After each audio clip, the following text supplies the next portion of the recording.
Back to our channel ask Abhinav. So friends, ఈరోజు video ఏంటి అంటే పైథాన్ ఇంపార్టెంట్ క్వశ్చన్స్ గురించి అయితే చూద్దాం. అండ్ ఇంకొకటి, సో ఎవ్రీ వీడియో కూడా నేను ఒక ఛానల్ అయితే రికమెండ్ చేస్తాను కదా. సో అందులో భాగంగానే ఈరోజు ఏంటి అంటే పైథాన్కి వంశీ భవాని అనే ఒక ఛానల్ అయితే ఉంటుందన్నమాట. సో ఇది చాలా చాలా మంచి ఛానల్. ఇందులో మీరు సబ్స్క్రైబ్ చేసుకుంటే చాలా మంచి కంటెంట్ అయితే మీకు దొరుకుతుందన్నమాట. అండ్ సెకండ్ వన్ వచ్చేటప్పటికి తెలుసుకో. సో నేను జావాకి చెప్పాను కదా, సో సేమ్ అలానే పైథాన్ కూడా తెలుసుకునే ఛానల్ అనేది ఖచ్చితంగా యూస్ అవుతుంది మీకు, ఓకేనా. సో ఇండస్ట్రీ ఓరియంటెడ్గా. అండ్ కమింగ్ టు యూనిట్ 1లో చూసుకుంటే సింపుల్ క్వశ్చన్స్ అడుగుతాడు అనమాట, చాలా బేసిక్ అడుగుతాడు. సో పైథాన్ ఫ్యూచర్స్ ఏంటి, పైథాన్ ఎందుకు యూజ్ చేస్తాం, పైథాన్ ఆపరేటర్స్ ఏంటి, వాటికి ఎగ్జాంపుల్స్ రాయమని, ఓకేనా. తర్వాత కామెంట్స్ని ఎలా డిక్లేర్ చేస్తాం, ఇవన్నీ కూడా, ఓకేనా. మళ్ళీ ఇంకొకటి ఏంటి అంటే బేసిక్ డేటా టైప్స్ లైక్ ఇంట్ కానీ, ఫ్లోట్ కానీ, బులియన్ కానీ ఇవి అడుగుతాడు. ఈ సెట్, టపుల్, డిక్ట్, లిస్ట్ ఇవన్నీ సెకండ్ యూనిట్ ఏదైతే ఉంటుందో అందులో మ్యాక్సిమంగా ఫోకస్ చేస్తాడు అనమాట. అండ్ ఇంకొకటి ఏంటి అంటే మీరు ఏదైనా ఒక ప్రోగ్రామ్ రాస్తున్నారంటే ఆ ప్రోగ్రామ్ సంబంధించిన ఎగ్జాంపుల్ కూడా రాయడానికి అయితే ట్రై చేయండి. ఏదైనా ఒక థియరీ పార్ట్ రాస్తున్నారంటే దానికి రిలేటెడ్ ప్రోగ్రామ్ కూడా రాయడానికి అయితే ట్రై చేయండి, ఎగ్జాంపుల్ ఇవ్వడానికి అయితే ట్రై చేయండి. సో దట్ ఎవరైతే కరెక్ట్ చేస్తూ ఉంటారో ఇంకా కొద్దిగా మంచి ఇంప్రెషన్ అయితే వస్తుందన్నమాట, ఓకేనా. సో అలా మెయింటైన్ చేయడానికి అయితే ట్రై చేయండి. అండ్ మెయిన్గా ఫస్ట్ యూనిట్ ఏంటి అంటే ఫ్యూచర్స్, తర్వాత ఆపరేటర్స్, ఈ రెండు బాగా చూసుకోండి, ఓకేనా.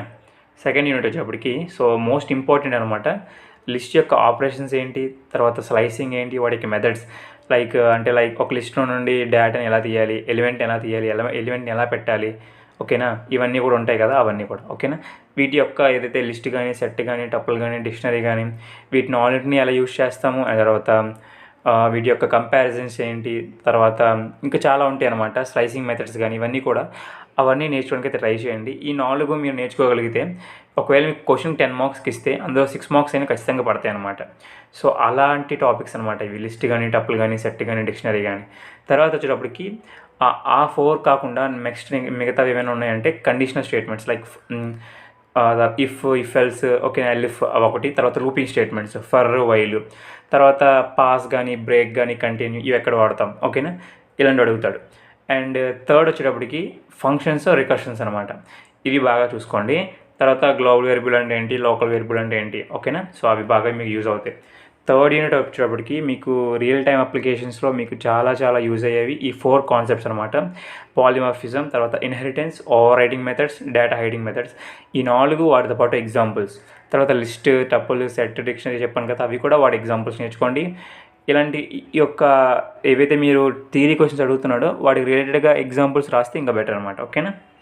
తర్వాత యూనిట్ 4 వచ్చేటప్పటికి soft computing versus hard computing కానీ, soft computing versus fuzzy computing కానీ, ఓకేనా. వాటి యొక్క మెథడ్స్ కానీ, వాటి యొక్క క్యారెక్టరిస్టిక్స్ కానీ, ఓకేనా. తర్వాత రీసెంట్గా ట్రెండ్స్ అనేవి అవుతుంటాయి అనమాట సాఫ్ట్ కంప్యూటింగ్లో, వాటి యొక్క అప్లికేషన్స్ కానీ ఇవన్నీ అడుగుతుంటారు అనమాట యూనిట్ 4 అనేది.